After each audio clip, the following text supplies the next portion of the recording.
Now, there's been a number of times that Professor Mirandi has been on Piers Morgan Uncensored, but the last few times it's been quite a respectful debate. It's been kind of chill, but in this one, it actually gets really quite heated where we see them go head to head on Professor Mirandi, and Piers is calling out his legitimacy as well as whether he's being biased or if he has the ability to be able to call out his own government. As usual, let's watch the clip in full. I'm going to give you guys my thoughts, my perspective towards the end.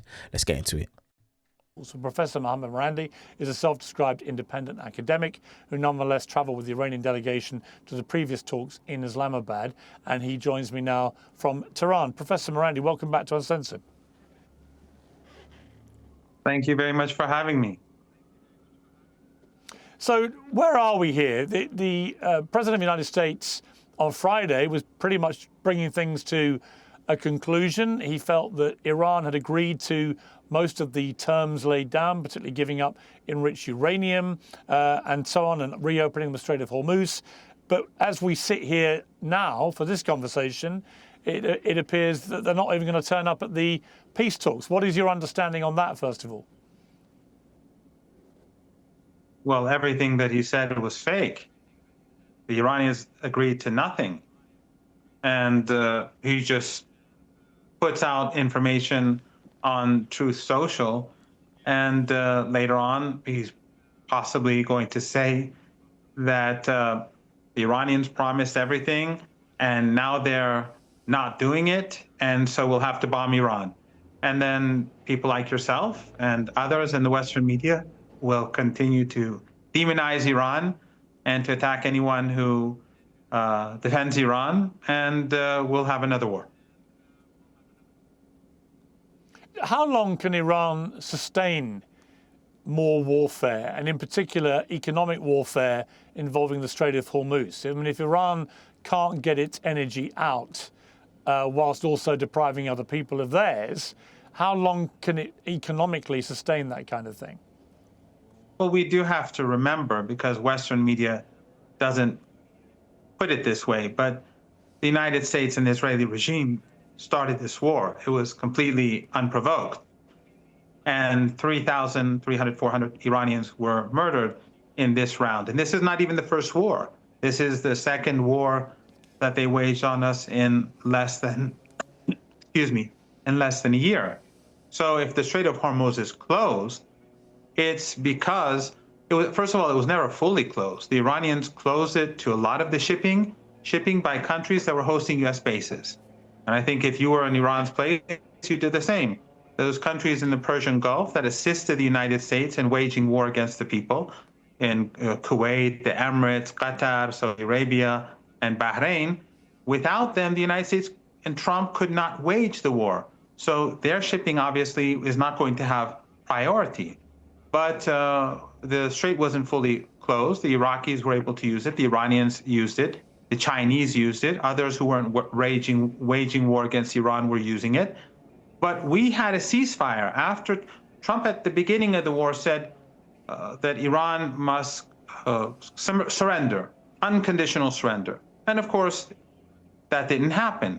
And then ultimately, after almost 40 days, the United States accepted the Iranian 10-point plan as the framework for discussion. And of course, Trump didn't do it in practice because he's dishonest, and so is the Trump regime.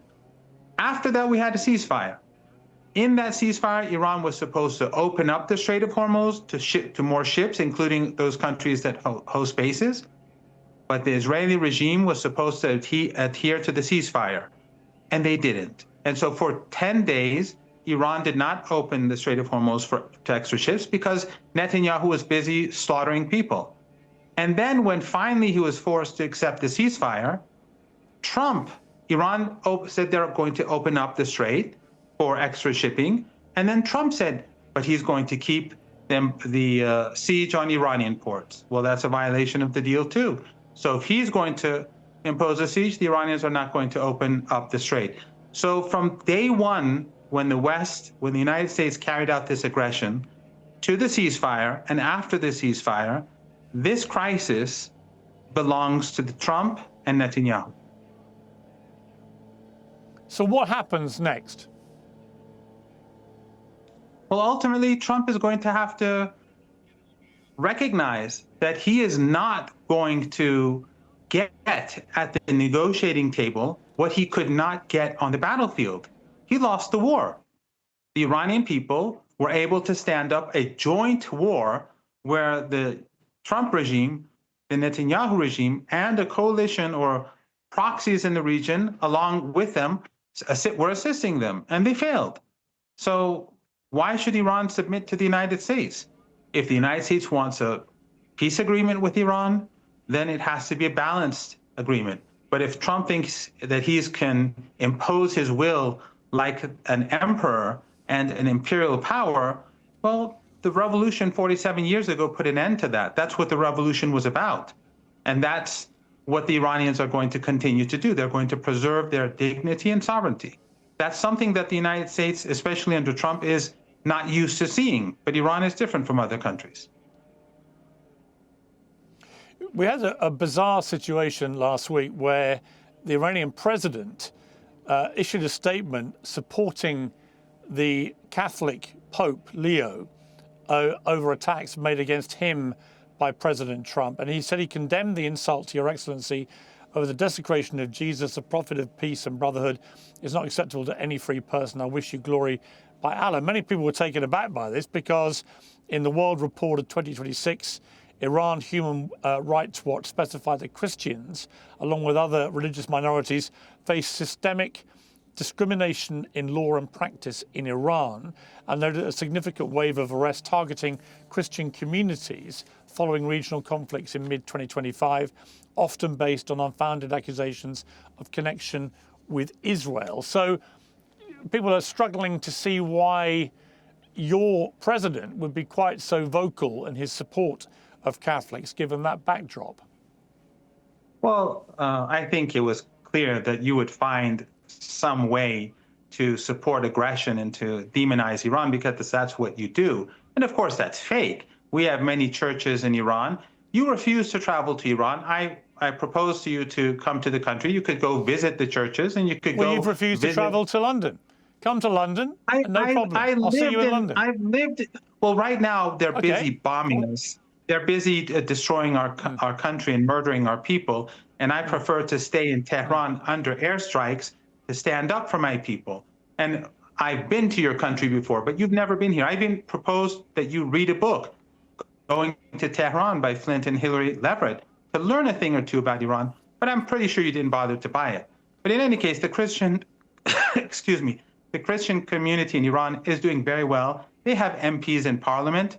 And unlike Christians in Lebanon, whose churches are being destroyed by the Israeli regime, and unlike the synagogue in Tehran, which was bombed by the Israeli regime, all Iranian churches and all Iranian synagogues are well protected by the people of Iran.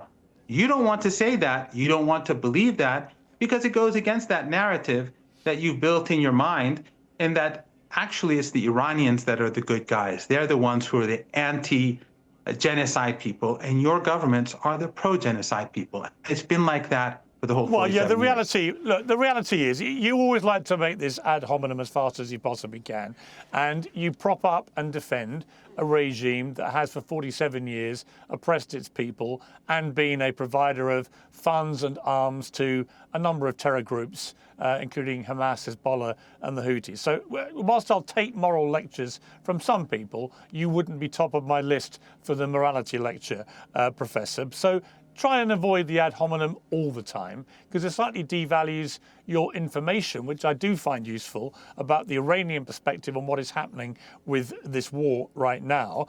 And just to be clear about what I said about Christians, I was quoting this from the Human Rights Watch in its World Report. It wasn't my view, wasn't my information, wasn't my investigative work. It was the Human Rights Watch. You might have a problem with that. You might say that it's all untrue. But I'm quoting a reputable organization who say that your regime has been oppressing Christians. You say otherwise. People can make their own minds up.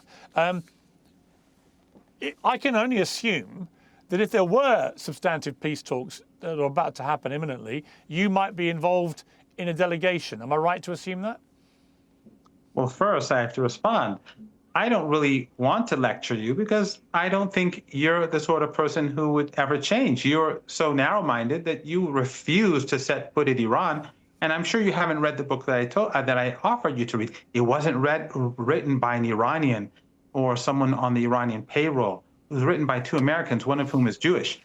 But in any case, of course, I don't accept Human Rights Watch. Go and look at where the funding comes from.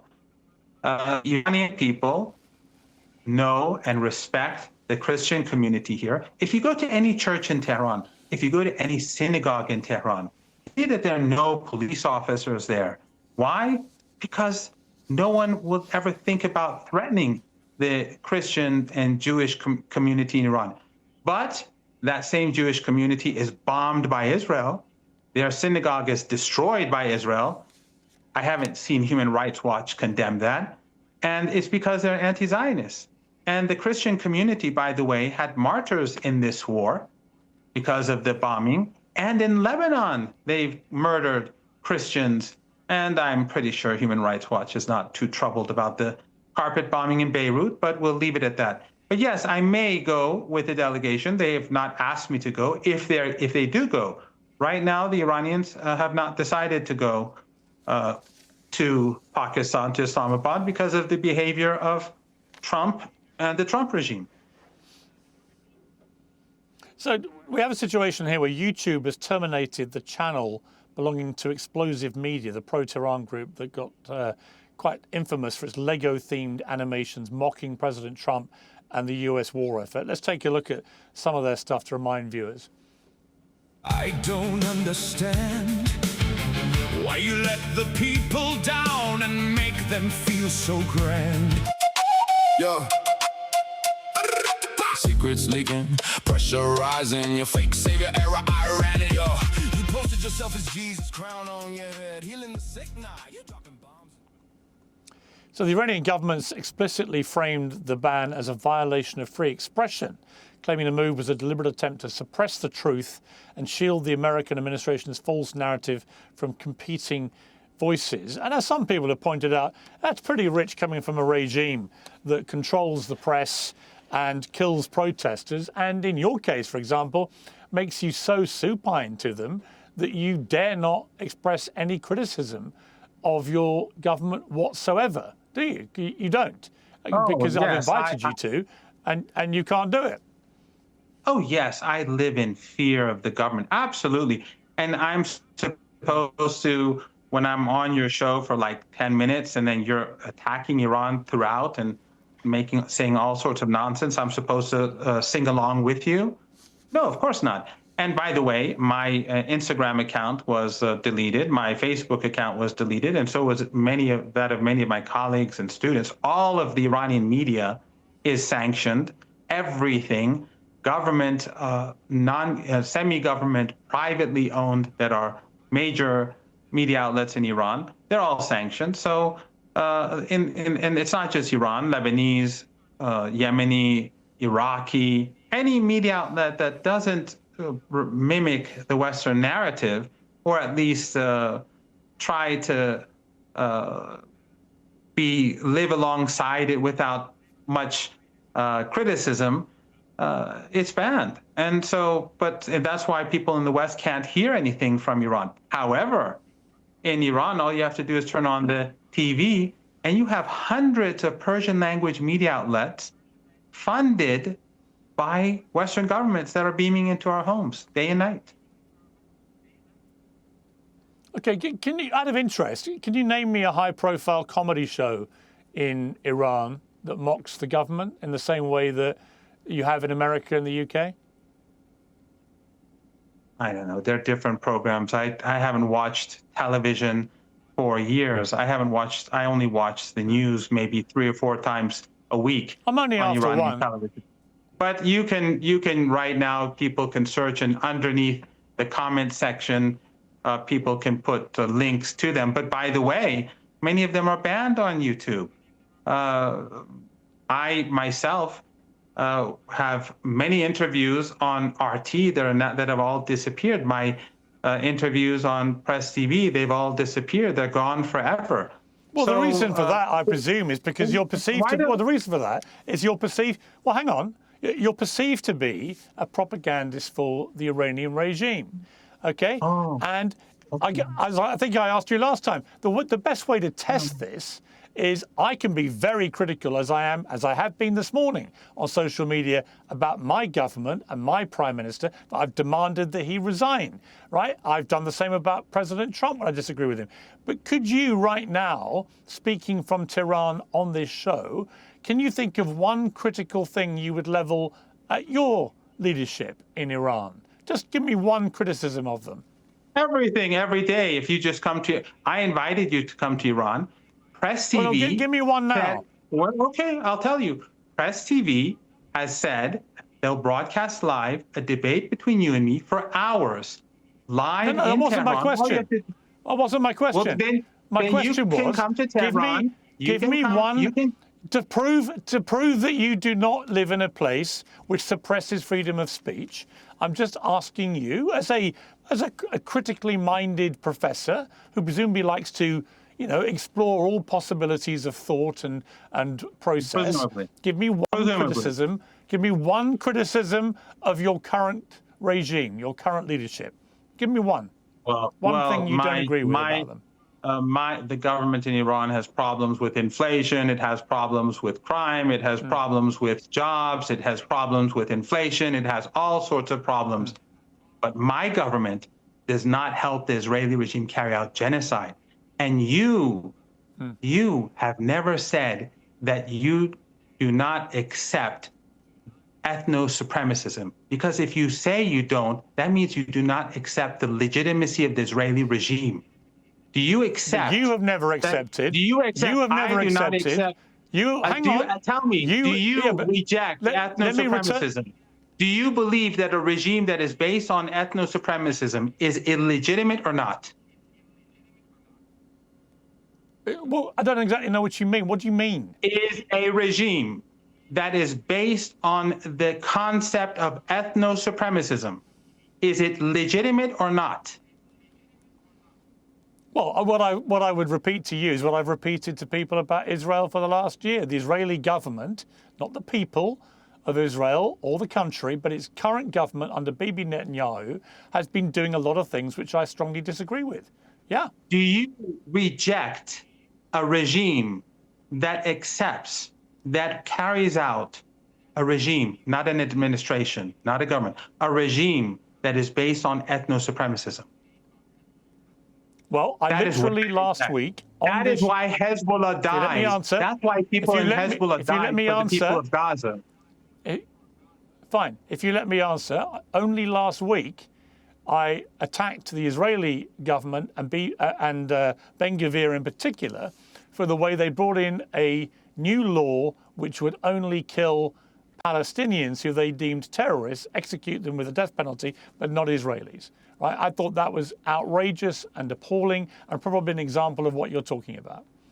You know, if you were talking about apartheid South Africa like this, or if anyone was, you would be attacking them. If anyone had given me the same answer when I said, do you accept a regime that's based on racial superiority or on racial preferences or hierarchy, you would have been totally aggressive and rejected it outright. I've literally just told you. You didn't obviously watch it. You didn't. You obviously didn't watch it. I've literally just told you. I've literally just told you that last week I did exactly that. About a law. That's a law. I'm talking about the regime itself. That law is only brought about because of the nature of the regime. That's why people rape others, Palestinians in prison, and they're treated as heroes. And what about your regime? What about your regime? My lovely regime of theocratic fascists who murder thousands of protesters for protesting against them? What about that? I know. Okay, let me go. First of all, you're hiding the fact that you could not answer this question by saying this. However, I'm glad you raised this. This nonsense was all created in order to justify this war.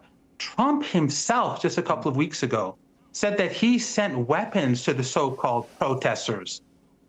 How is it possible if those protests were organic and they were spontaneous?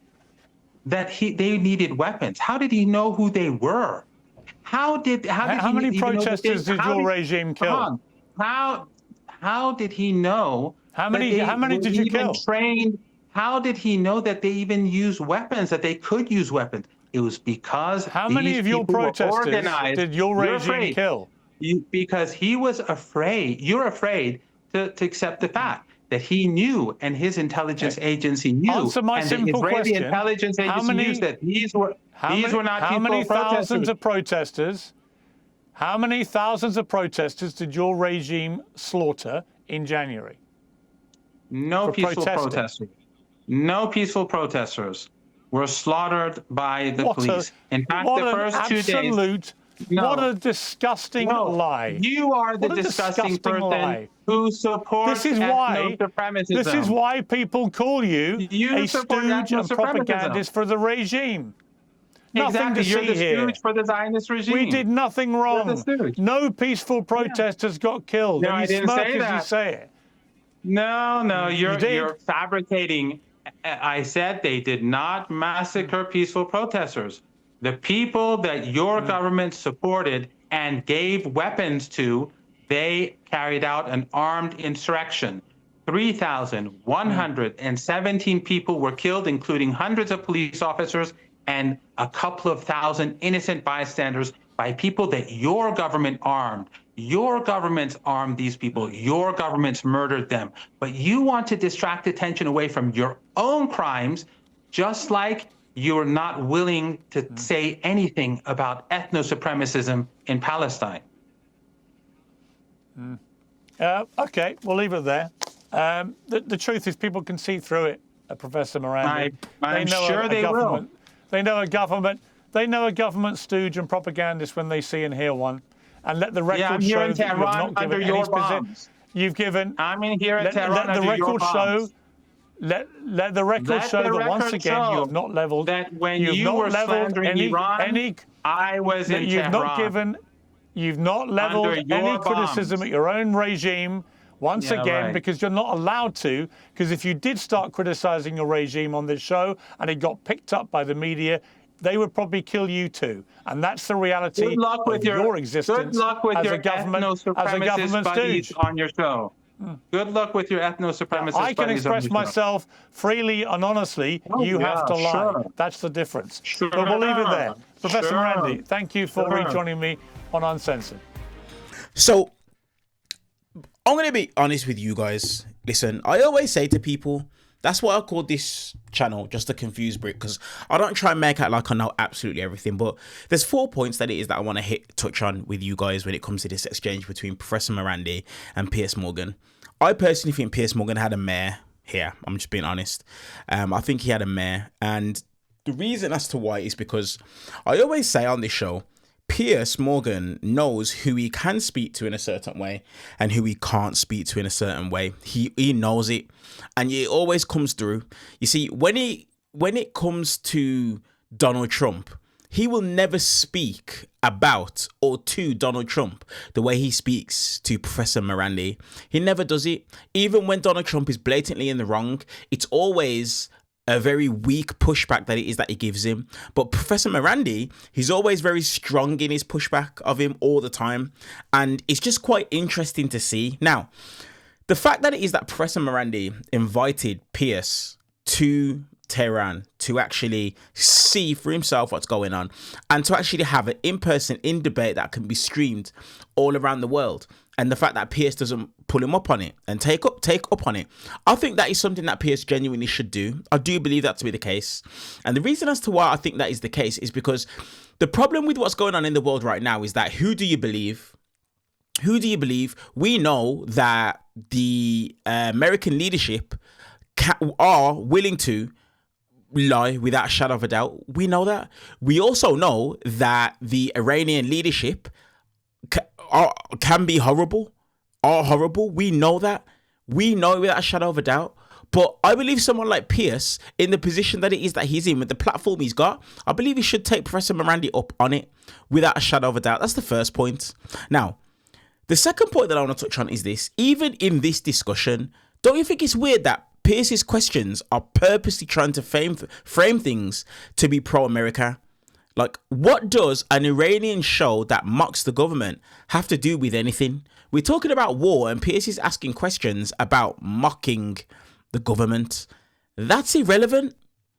It's irrelevant. Like, stick on topic, stick to what it is that we need to talk about here, because that is a completely irrelevant question. Like, it means absolutely nothing. What it is that we want to know is, was this war legitimate? We already think it wasn't, but was the war legitimate? On top of was the war being legitimate, what's taking place now? And are the Iranians in their right, doing the right thing in their right mind to be able to turn around and say to Trump, no, we're not going to listen, we're not going to come to the table. Now, you need to give us our demands or the war's going to continue. That's the question. Now, Pierce asking Professor Mirandi to criticize his government while his good friend Donald Trump and Israel continue to drop bombs on his country makes absolutely no sense. One of the things that we saw prior to this war is supposedly there were people within Iran that were all up for the uprising within Iran.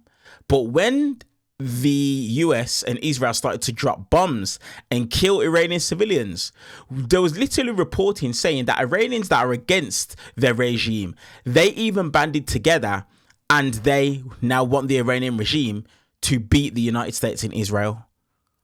Even if Professor Mirandi had negative things to say about his government, he's not going to criticize them on the international stage simply because of the fact that he doesn't believe in what it is that the United States and Israel are doing. So it's just a stupid ask. I'm not really sure what it is that Pierce is doing in terms of his line of questioning. And the fact, like I said this before in a previous video, Trump giving guns, that comment, unfortunately for Pierce, is just damning. It really is. Because if Donald Trump tried to arm Iranians, the argument of peaceful protesters, it puts it on rocky ground, because like Professor Mirandi said, no peaceful protesters were killed. All the Iranian regime have to say is, well, they were armed with guns, and because of the fact they were armed with guns, they were considered dangerous. Remember, America is the same government that said Alex Pretty and Renee Good, they put themselves in danger's way, and as a result, the killing of Renee Good was justified. Well, according to that logic, the Iranian government can turn around and say the exact same thing about the people that Donald Trump openly came out and admitted that he armed. Yes, there was talk that the guns didn't arrive because I think it was the Kurds or the Kurds took them. But that now gives the Iranian regime legitimacy in their argument. It does. And this is the reason as to why I think Pierce has had an absolute mare when it comes to this interview. But let me know your thoughts. Let me know your thoughts down in the comment section below. You might agree with me, you might disagree with me, but this is the reason why I want to hear your perspective. Let me know your thoughts in the comment section below. Hit subscribe, turn the bell notification on, give the video a thumbs up and hype it up for me. Let's get it in front of as many people as possible. Appreciate you guys. I'll see you guys in the next clip.